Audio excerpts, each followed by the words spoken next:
What is up, folks? This is your boy Dino, aka your Solid Five. You are watching Beyond the Ether podcast, and today I have the pleasure and honor of speaking with Jesse Buck. Hello, Uh, everybody. Greetings.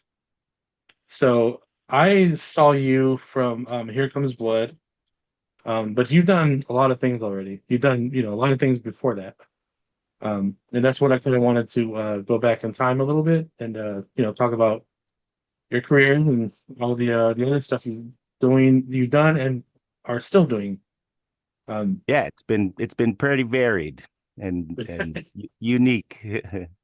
yeah, but it's cool. It's I watch some of your stuff and I'm like, man, this is you have an amazing career. Like, it's just this is awesome. Um, Thanks. so you're from Canada. I am, yeah. I'm in Toronto right now, from Ottawa originally, Ottawa area. That's where you were born and raised, or was that just recent? Toronto, I've been here about 10 years, but yeah, I was born and raised outside of Ottawa, yeah. Okay. Um, and so what got you into like performing arts? Well, but outside Ottawa meant I was a pretty small town. I was from a town of like 200 people, one crossroads, one Okay. one corner store. I was not a very well-behaved child, and my mother had honestly run out of punishments because I also didn't particularly, I wasn't bothered by being grounded or getting my stuff taken away from me, so I just kept on being bad. So anyway, she forced me into a children's theater company as a means of trying to divert my energy and it worked remarkably well. And then she followed that lead, and in for high school she made me audition for an arts high school, which I didn't really. I mean, I was young. I didn't want to leave my little bubble. Yeah. Um, uh, but I got in and I went there, and it just changed everything. Obviously, I was young and impressionable, and I had all this wonderful stuff thrown at me, and I played in Canada has a national improv games for high school Oh, kids. I wow. I did that 2 years in a row and got silver medals, and I was introduced to clown there, which was a big part of my life. I'm not sure if your research got you that far. Oh, yeah. Yeah. And So so yeah, it was my mom kind of being a bit of a disciplinarian, but then me recognizing that I liked it very early and following through. that's awesome. I mean, because that could have went sideways, like really fast. So, Yeah, I was um, not turning into a nice person. It was a good and timely intervention. yeah, because I've known a lot of people growing up that took a bad road and stayed on that road for for many years and still do. So, When I've become a uh, big supporter of resources now with the arts, because what it really comes down to is just given access to stuff. yep. It's not that I had the best stuff or the most sophisticated stuff. I just had an outlet and a place to put it. So I try and work now to try and return that, pay that forward with what I can. Yeah, you have to because I mean, especially here in the States, a lot of that extra stuff gets cut, Yeah. and so. Yeah. I mean, there are places you can go and to figure that out, but it's getting slimmer and slimmer, by each year. And luckily, people still have programs open and whatnot. But yeah, Yeah, I can see that disappearing. a lot of my access in my early days of theater was really just the generosity of others and kind of strong mentorship from people in a fairly small theater community. Ottawa is not a big town, and the theater community Mm. is not large, so it's not so bad now. This was 30 years ago, so Right. Right. Yeah, I have no, I know nothing about Canada. I've never been. The furthest I've been in this, even in the States, was Texas. So I Hmm. haven't been Oh like wow, wow, yeah. anywhere. Yeah, I'm a California boy, so um, and so you know, you're in high school, you're doing all these things. Is that what got you into going to school in Paris? Yeah, that actually took some time because I left high school and immediately. some friends that were also finished. We were already kind of interested in clown. We were all poor kids. The real focused clown schools were often quite expensive. Mm. Uh, I still was a bad kid in my own way. I just was bad with focus because I didn't Right. do well in high school. So I did not have any marks or real resources to go to university. But what we did do is I hooked up with some very smart people and we wrote a grant to like a youth training program. Okay. And this was friggin' amazing because we got like $100,000 and Wow. we just opened our own school. We made ourselves the students and we just picked the teachers we wanted and we paid them to come to us. Wow. And That's we basically self-curated our education and then we used a lot of those resources as well to kind of begin a theater company, and we immediately kind of started producing clown plays because we were really in love with clown. Like I talk about clown as my punk rock. I couldn't play guitar, so I used clown. I used clown. We were all young, we were under 20. We were just, and I mean, with punk rock in mind, we had live bands on stage with us all the time. Like all of our wow. shows had live music. It was rock and roll theater, and heavily influenced by horror. We did like haunted house themes and zombie shows. I mean, we were kids that grew up in the 80s and 90s. We were informed by all the same stuff, and like I didn't get into this stuff because I loved theater. I got into this stuff because I loved like Bugs Bunny and I wanted to like do that on stage.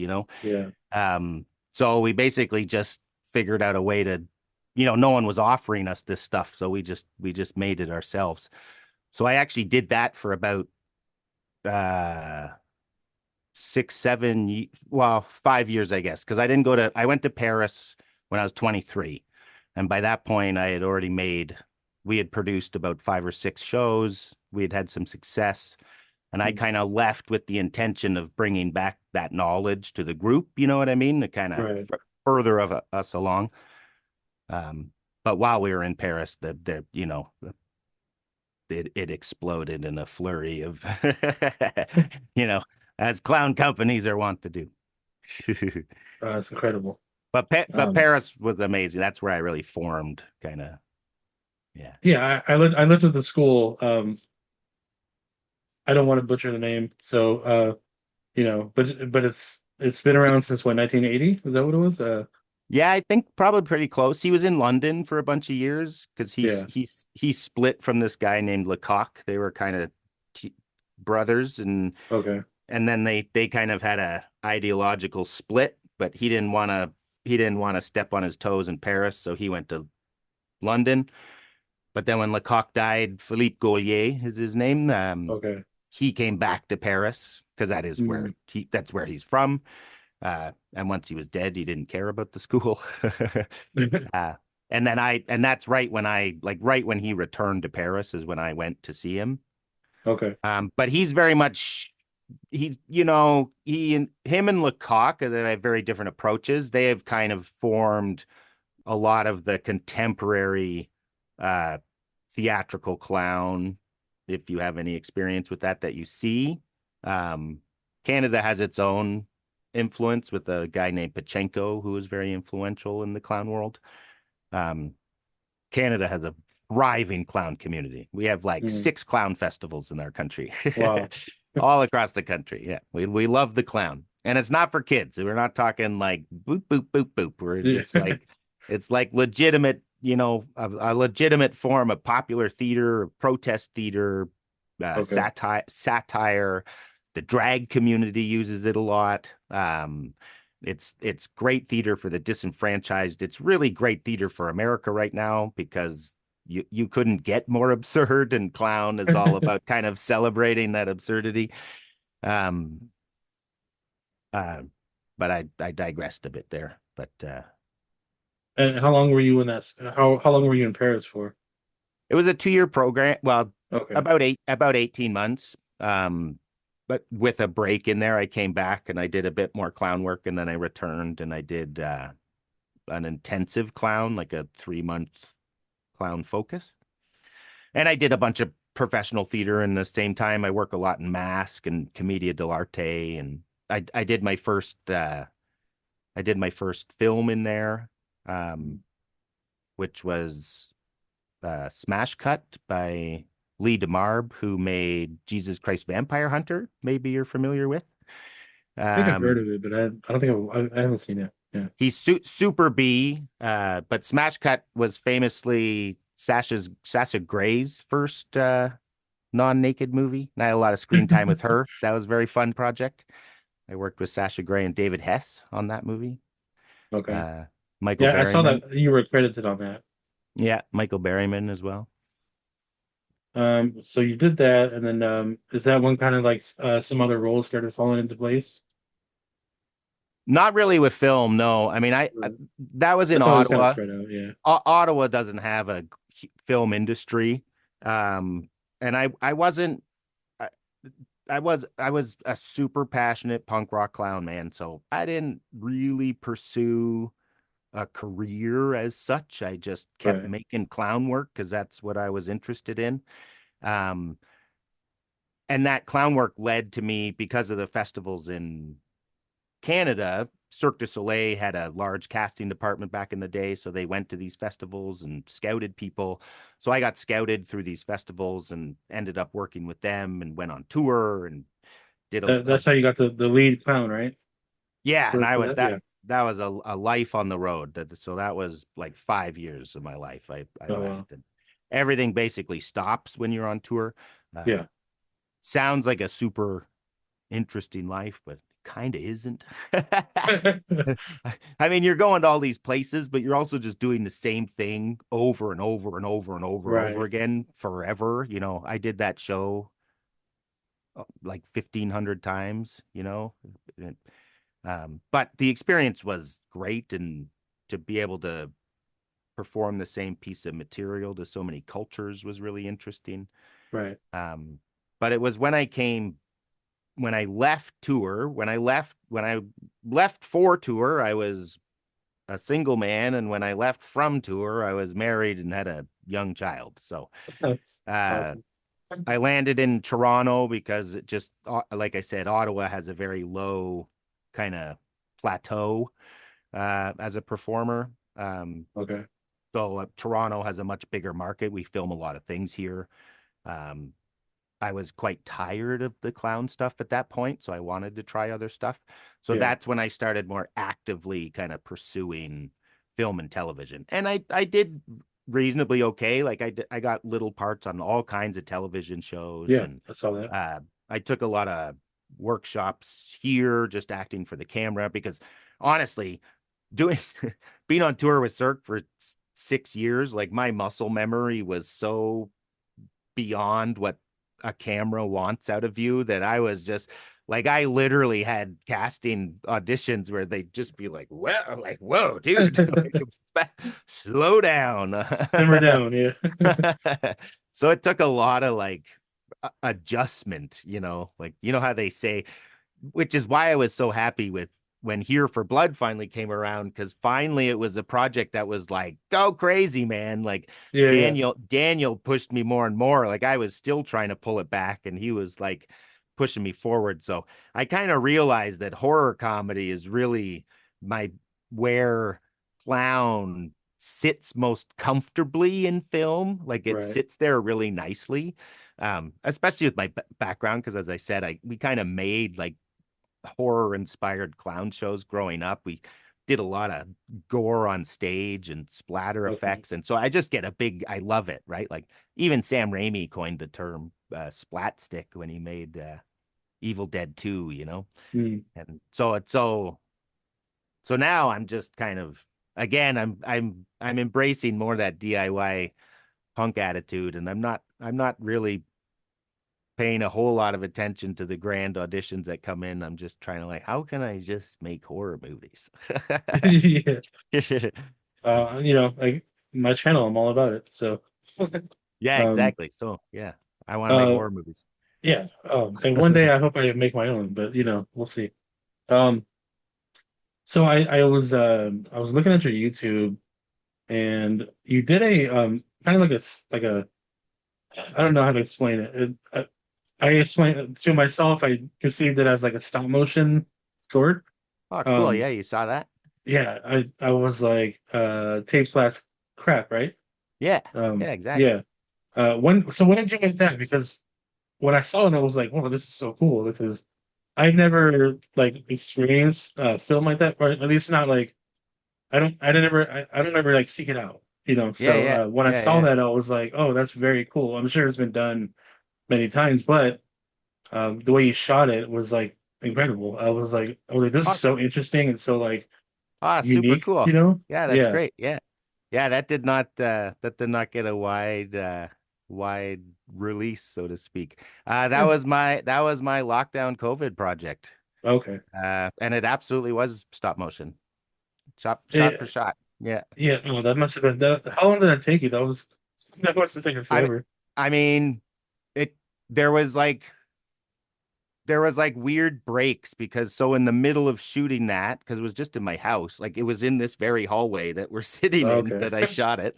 Um, I did Nightmare Alley. I was in Del Toro's Right. Nightmare Right. Alley, which was a really cool project, but they like because we were in COVID, they basically kept me on hold for days, day after Yeah. day after day, which was really great because I had to go get a COVID test every 2 days so I could be on hold.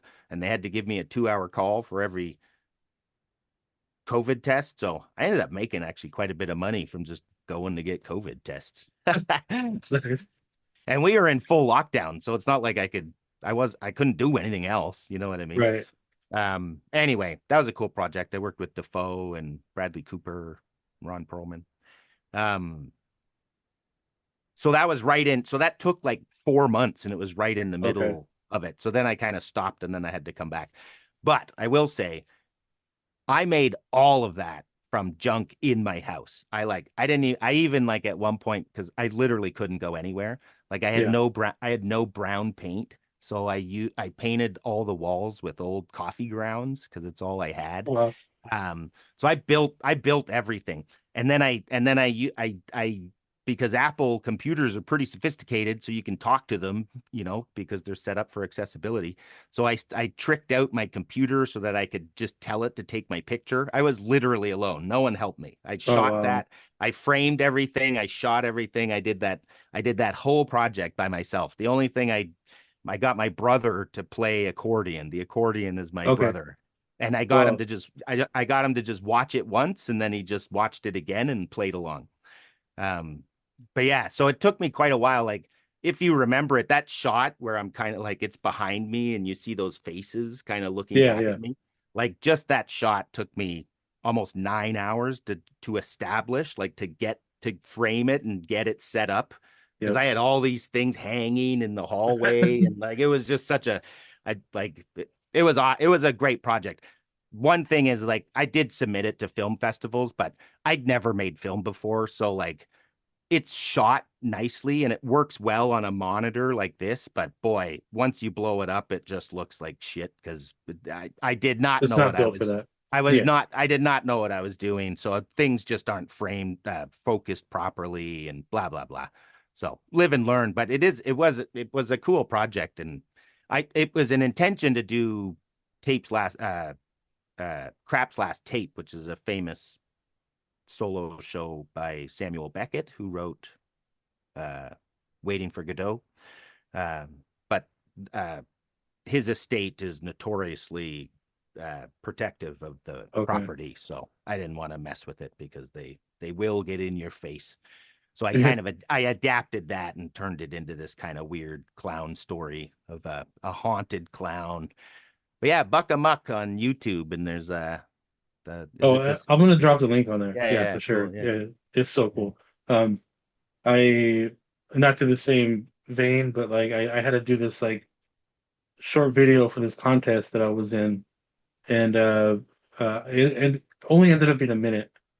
But in this office, I put a backdrop. I dimmed the lights, put a smoke machine, so it looks very eerie and creepy. And it's just a weird like couple liner like dialogue and uh just that 1 minute took us like over 3 hours. Yeah, yeah, exactly. And I was like, God, I was like, I suck at acting, but this is fun. But at the same time, like my wife was a film student in, the late 90s. She went to university and she did a stop motion project as her final with film, click, click, click, Right. snip, snip. I mean, I'm using a digital camera and a computer. I'm copying and pasting. I'm just like, I'm editing as I go. I was getting about 4 minutes of footage a night, and she was getting like 6 seconds. So, yeah, That's crazy how on that and works on. now. Yeah. Yeah, yeah. So like what is that experience like being on like a big production like that? Because I mean, like, do you ever have those moments where you're just kind of you're there and you're like, oh shit, I'm really doing this, you know? Like this Like is with like insane around, all this stuff is like, like with do you ever get Cirque, that feeling? with Cirque, or with a big movie. Ju- Uh, with the big, well, I guess they're both different. So like, I guess with a Yeah, big they movie are. because it's just a different vibe and like, Oh yeah, I love it. I have a big imagination, so I get right behind having the stuff around, and I mean, because I did so much DIY stuff, I really like kind of seeing it all get made. And film is so exposed when you're working on it. You know what I mean? Like it's right, obviously not exposed when we watch them, but when you're there, it's incredibly exposed, right? So yeah, like Nightmare Alley had this wonderful day because we had the whole circus tent, which was out in Midway tent, which was out in a big field out near Toronto. But then at some point they moved it into a studio and they had all mm, this rigging all up through it with ropes and whatever. And they had like 15 guys on different ropes. And their whole job was to just keep it moving so that it looked like wind was going through it oh because wow, it was all like exposed. And I thought like that's like such a nice detail. Like I would probably really love to be one of those guys on the ropes, Like I would find that like a really fun job, Like I haven't done anything that's been green screen or, most of the things I've done have been kind of environmental. So I haven't had right, to like really extend other than like them taking, like I've had to do scenes where the actor isn't there. I'm just like the AD is just saying the words, you know what I mean? I'm just talking to nothing. I've done that, but which is almost more weird because the person is harder to replace in a way. yeah, But um, those big environments are so immersive, and that's what's fun. I was on the Expanse set, and like right, they had like eight of the locations all in one room in one big studio. So as I was like just hanging around, I could kind of walk from place to place and just kind of like I soak it love all that in. stuff. Yeah, yeah. Was it like a giant warehouse or something, or Yeah, big huge studio lot. Yeah. okay? Because I'm into all this. I mean, I grew like if you see my house, like, you know, I got a full size Skeletor right beside I'm me, man. sick. I So love like it. I got Until we meet again. Um, and I wanted to know because you did a scene with Giancarlo Esposito, uh, and I was like, when I saw that, I'm like, dude, no way, like I would lose my shit, because he's such a fucking A+ actor. Like it's just he's so insanely good of a everything it does. A plus, and that was like because that was actually quite some time ago. So it was actually one of my early gigs, and it was definitely my first gig with like fucking stars. You know what I Yeah, mean? yeah, That I knew because I'm actually I've been somewhat not like with The Expanse when I was on it, I'd never actually watched it, even though right. I've read all the books now. I think they're great. I love the series. So I was just kind of talking to the lead, like I was just blind. Hey, what blah, blah, blah, blah. Um so I can be somewhat naive to that, but yeah, Giancarlo. So it was early, so I was shitting my pants because I was like, oh my God, I Yeah, gotta. It was also like arguably one of the more intense things I've had to do because yeah. I'm normally just dropping some exposition or I'm not doing too much there. I had to commit to something, you know what I mean?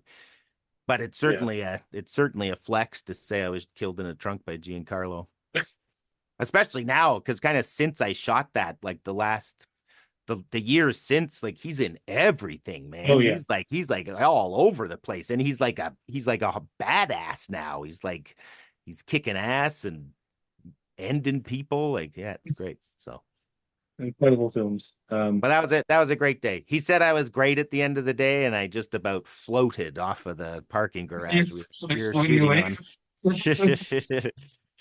I mean, yeah, I mean, honestly, like, your career in general is a one big flex. I mean, because like, honestly, because like, you did Cirque du Soleil, and like, I mean, those are huge things. Those are things that like no one will, most people will ever do. So, and then so I mean, It's interesting. I mean, two things about Cirque.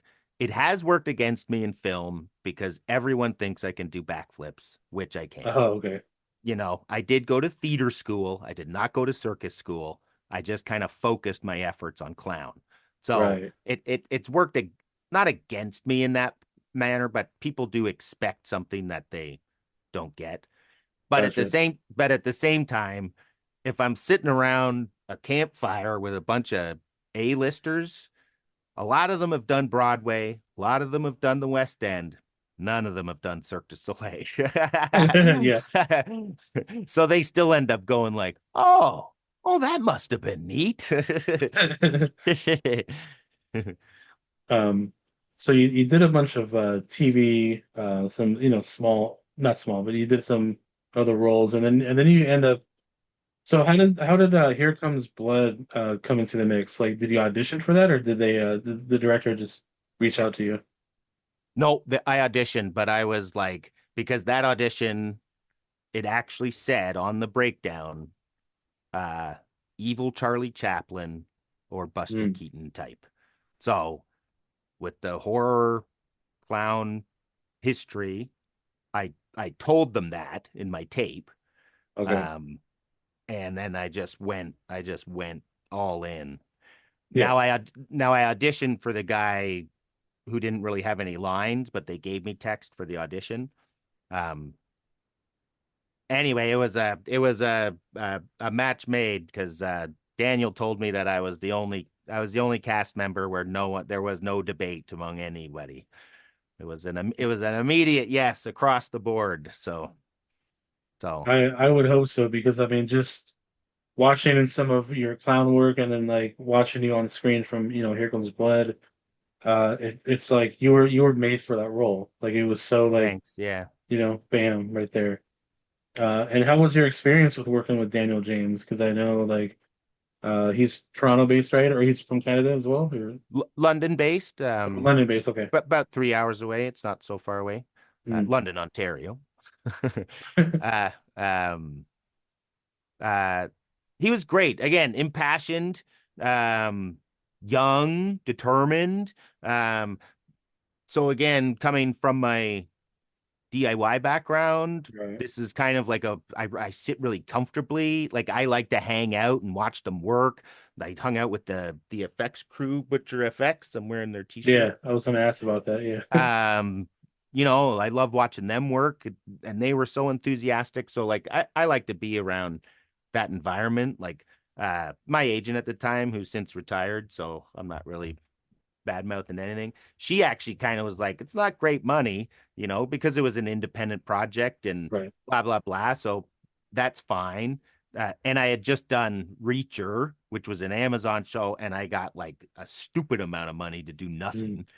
But boy, like even that small amount of money. I mean, I'm a day job guy. I'm not a full-time actor. I'm a AV tech. At the time I worked in a warehouse, pumping Okay. out video walls and lights. So, you know, I'm just a I'm just a guy. So their crappy rate by her standards was still like 6 times what I make in a day. So I'm like, I'm going to make, and that's the movie I want to make, right? So Yeah. because she almost discouraged me from doing it, but I would absolutely take the pay cut to do horror movies, like especially now because my day job I quite enjoy, and I make enough money now that it's quite pleasurable. I don't need to work full time as an actor. It's not a sign of success for me. Right. Uh, Doing the projects I want to do and getting to have the opportunities that I want to have. Like I did one cartoon when I got a voice agent, and I was like the happiest guy in the world. And I thought it would turn into something else, but show business weird. Basically never got another audition, but Uh, it was on my bucket list and I got to do it. So yeah. call that a win. Was it just real quick? Was that animated project? Was that like something known, or was it just like a No, startup it, thing? it it didn't do well. It was called the Three Amigonauts. We got one full season out.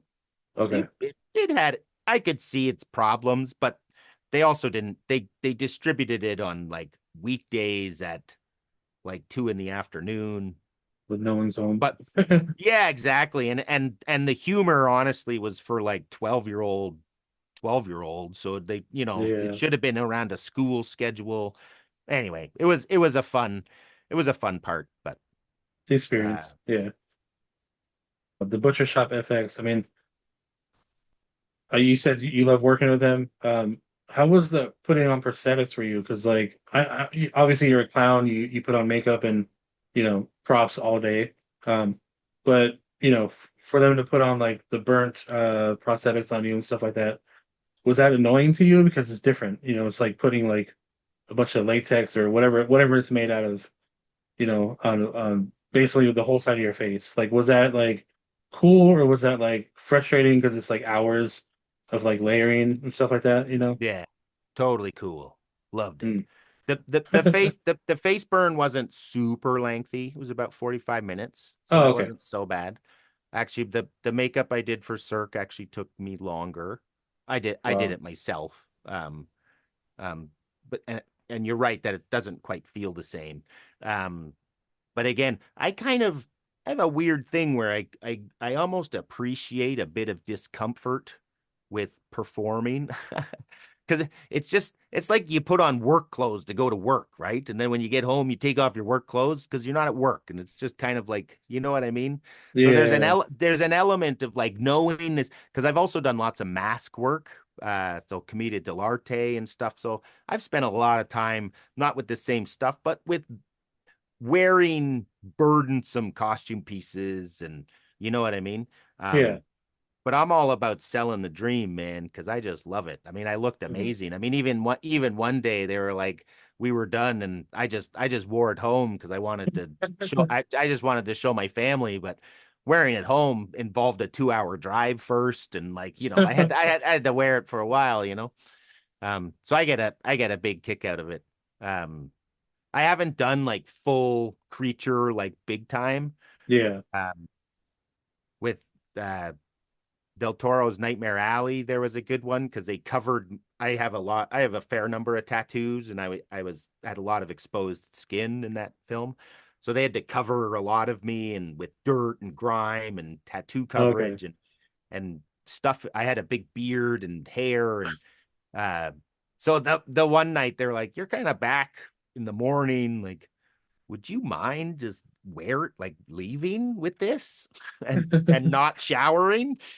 And they're like, we'll give you pajamas that you can destroy. And like, yeah, man, no problem. That sounds awesome. I'm in. Yeah. Um, I wanted to show you real quick. So this is actually, so I wore this. So it's Oh like, yeah. kind of like a Leatherface, for that video. And I wore it for like 4 to 5 hours, like straight. And the material, I don't know what it's made out of, but the first 2 hours was like unbearable. It was like Yeah, yeah. it was like overheating, like all that shit. But then like eventually my skin just kind of stuck to it, and I was just like I at one point I like forgot that I had it on. And it was like, oh yeah, like because most of the time the eyes bother me because it's like I need to cut it more or something, but it makes it like pull and like kind of shrink at the same time is Yeah. weird, Yeah, yeah. and it like bothered my eyes for a while. But towards the end, I was like, oh yeah, it's on. I can't even feel it anymore. It's weird. Yeah, So that's what I was wondering about the whole FX thing. I would suggest, especially with uh, a rubber mask like that, is you can put a layer of felt on the inside, and it just kind of Oh, so then you kind of separate that from your face. Because yeah, okay, wearing an elastic mask on your face is very different. Um, I'm actually just I'm experimenting with making theater masks out of resin to see how they work. Because we usually make them out of like paper mache or some kind of like cheesecloth natural thing that is a little more comfortable on the face. right. Uh, but we'll see. Um, and so like what? So you auditioned when you first read the script. Like, what was your reaction to it? Because it's the story is kind of like unique. It's out there. It's different, and then plus your character is like you only have like two lines or something like that. At the very when you first get introduced, and then the rest of it you're just like fighting for your life. So what was your like reaction to the script on that? Because I was kind of like, man, if I really read this, I'd be like, what the hell am I getting into? You know? Well, yeah, but like again, it's kind of this is exactly kind of where I want to be. So I was like excited because I'm like, Yeah, these are the people that are gonna help me get with the people, like my right, my so even just the fan culture of horror, like all those that imagining started swimming through my head, you know what I mean? right. I remember when I first got my agent, she said, what kind of roles would you like? Uh, and I said anything that a kid might dress up for on Halloween. Yeah, that's good. Yeah, uh, and perfect. even just being invited onto a podcast like this, like that's part of like my terms of success. You know what I mean? So a movie like that, it's totally ridiculous. I mean, it is clown. I'm looking at it as a clown and I'm saying to myself, finally, I have a script that I don't have to think a lot about because in a Right, way that a world that absurd and that big is where I'm more comfortable.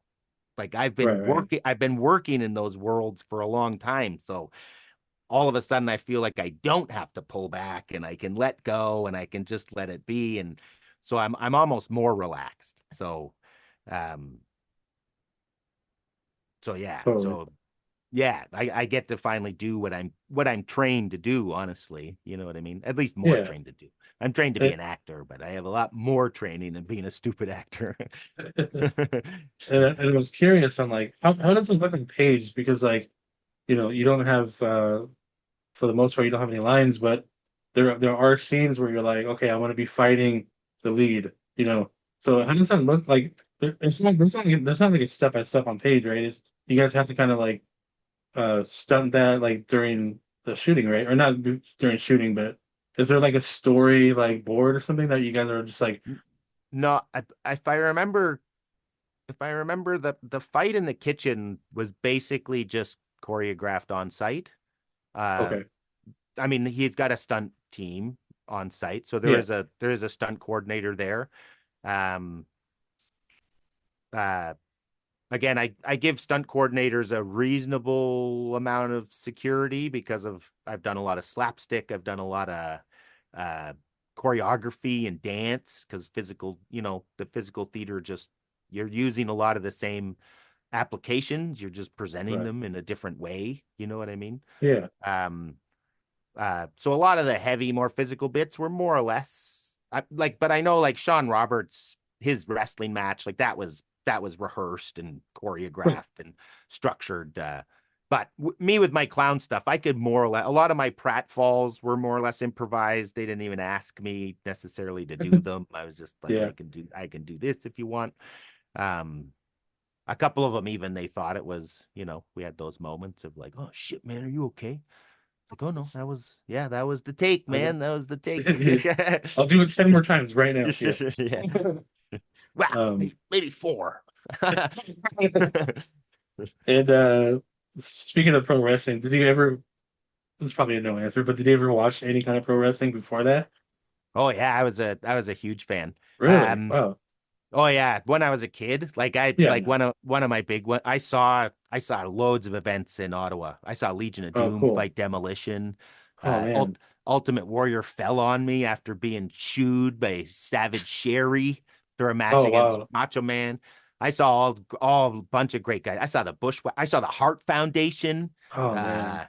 Uh, yeah, All I the best saw stuff. loads. Yeah, and I know if wrestling was then what it is now, like the accessibility to wrestling, there is a very good chance that that's what I would have went into. Because when I left theater school, like high school, like Yeah. my aim was to be a member of GWAR. Like I was like that, like that's what I want to do with this. So like if there was that access to wrestling that there is now, I'm sure there's a good chance I would have that's what I would be Uh, doing. that's that's awesome. 'Cause I'm still a wrestling fan now, so well, I try to be at least. I don't get to watch it as much as I used to, but yeah, I mean, I'm a big fan. So Wi- that I was curious because I was like, you just never know with some people, you know. Um, and, that's incredible. and it's like I mean I think it's just a modern to give it some validity from the an arts perspective. I think it's just a modern take on like Greek theater, man. Like I Yeah. went to because Channing Decker, hardcore Channing there took us to a night here because he's got quite an established league here who was Mhm. in Here for Blood. Um and man, the I mean, I hadn't been in years, but and to that amateur setting, the call and response, like the audience all is part of the show. Like, I mean, in that way, it's also I mean, there's clown intersectionality, you know what I mean? I'm not going to say it's Yeah. clown because they'll probably find that insulting, but it plays with the audience. It makes the audience part of the performance, and clown very much does that. I Yeah, just I just loved it. It was such great spectacle. It was so ridiculous. it's funny because I went to an amateur show probably like 10 years ago or something like that, and there was a spot in the match where there was no like chairs or nothing on the outside. It was all like people standing around the ring.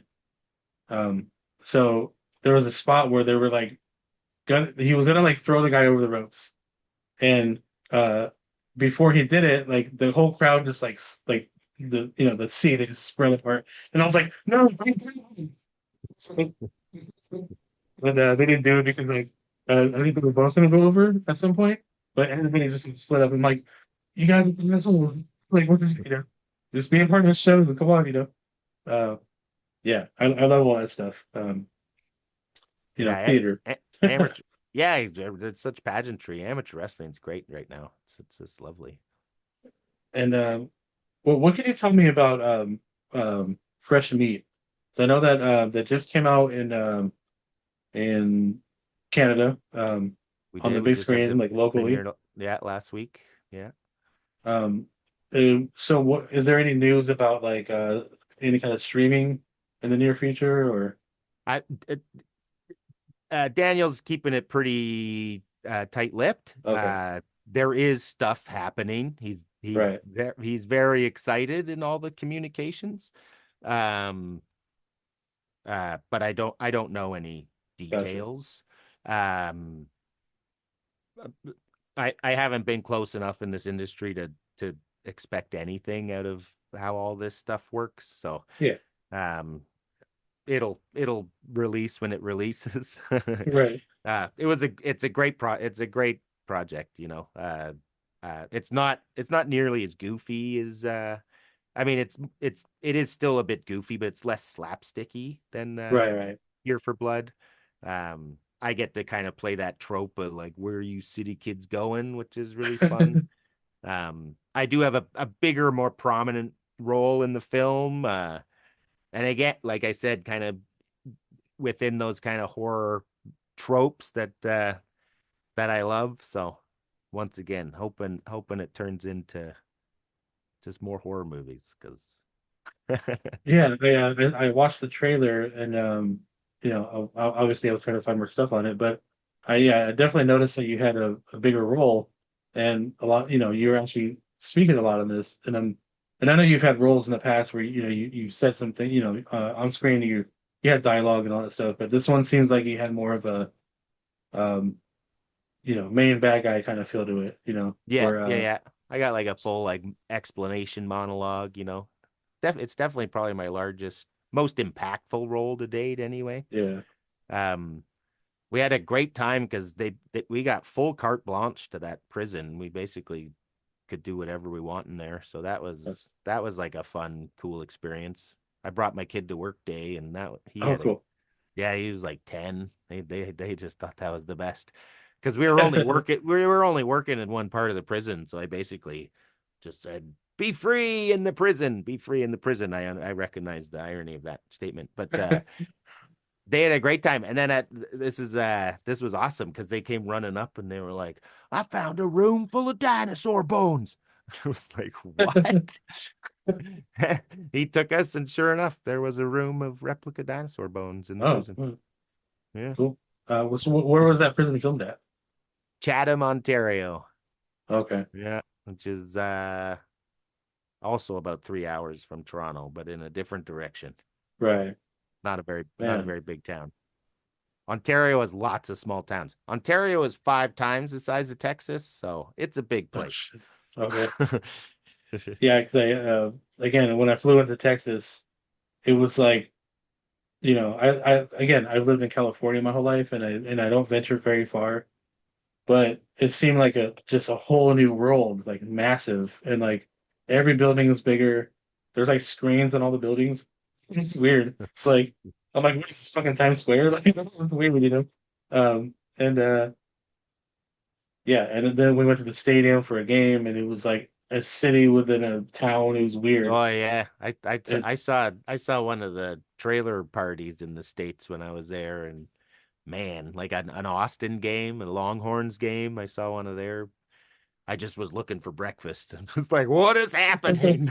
yeah, that was in well, we flew into Dallas, and then I can't think of the town. There's a town near there where the Dallas has the stadium, and so that's where it was, and it's freaking massive. It's huge. I couldn't believe it. I was like, is this its own city? This is insane. Like, anyway, um, when Texas I is weird, but it's fun. when I first entered the stage in the circus, I would do this little rock and roll thing as a shout out to kind of my punk rock days, you know what I Right. mean? And when I did it in Austin, I had again, I'm not a sports type, so I didn't know the connection to the Oh, Longhorns because I got like a 2 minute standing ovation. Like the crowd just went like literally insane. I had to like tell them to sit down and like stop it. And I was like, what the hell, man? And yeah, my buddy was like, no, the Longhorns. I'm like, oh, of course, sports. oh man. And so nowadays, so you did fresh meat, but then so on your so you still do clown work, especially at Toronto, right? Is where you said? Yeah. So a lot kind of happened since Fresh Meat because I got rehired by Cirque after quite a large break. I left Wow. in 2013, and then they offered me 7 weeks in Saudi Arabia, which I thought Oh wow. that's kind of cool. So I took that gig, and then that kind of snowballed into me jumping on another full-time gig. This was all kind of considered at the time to be great news. I'm a professional clown. I was more or less just doing my day job and trying to get uh film work. I mean, I was performing in cabaret.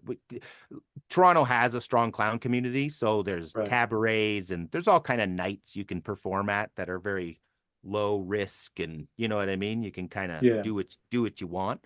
So I would do those from time to time to get out my, you know, jimmies and whatever. But when I went back out with Cirque, uh, you know, I realized quickly I was primarily there for the money, which is very good, but I did not want to be back on the road. It kind of felt like a step back because I had just shot Fresh Meat. I was Mhm. really jazzed up because I had even I had even more fun on that movie in a way because with Here for Blood, I'm still new to the industry, so I don't really know what I'm doing on camera. I have a lot more confidence in fresh meat, so I'm like, you know what I mean, a bit more Okay. engaged. Um, so I'm kind of like out on tour, and I'm like, I just want to be making horror movies. I miss my family because they're not on the road with me. I'm looking at Mm, the next. So anyway, that caused a lot of reflection and whatever. So I decided to leave that project was a very tough decision. Um, because I had to kind of admit, oh, you don't want to tour and you don't want to do these shows anymore. So if you're gonna keep doing clown, well, what is it you want to do? Um, so that's when I came home and I kind of fully embraced going back to kind of DIY punk rock theater. Like I'm not making a lot of money, but I'm teaching a lot of the younger people who are trying to do clown, and right. I have a nightly drop in now that's kind of growing in numbers. Not a nightly, weekly drop in. Um, Is that the Professor F's? yeah, the Professor Yeah. F. Yeah. And he's kind of like my new clown that I've been playing for a few years. So I'm doing like deeply experimental work that like I could never get away with Cirque, because that's the other thing. Like Cirque is a great opportunity for clowns. You play to these big audiences, and Right. but the work has to you, and the work can be wonderful, but it does need to cater to a very broad, safe audience. I've always been a bit more gritty, so I like to do Right. work that's got a bit more challenge to it. So I'm able to experiment a lot more. I'm a lot more creatively satisfied, if not financially. Yeah. But The freedom. Yeah. I've never been a great I've never been great at pursuing money, and if I feel like I'm only someplace for the pursuit of money, I will often not be able to really commit to it. So here I am. Yeah. That makes sense. My, yeah, my day job gives me good money and I like it. So Yeah. Perfect. Um, well, that's all. It's short and sweet, but that's all I have for you today. that was great. I Uh, wasn't sure what to expect. yeah. I again, man, incredible work, man. You've had a just a great journey. Everything about you is so cool. I'm like, man, like Thanks. Thanks, man. everything That's I'm great. learning, I'm like, this dude's awesome. I can't wait to see you like in future projects, especially in horror.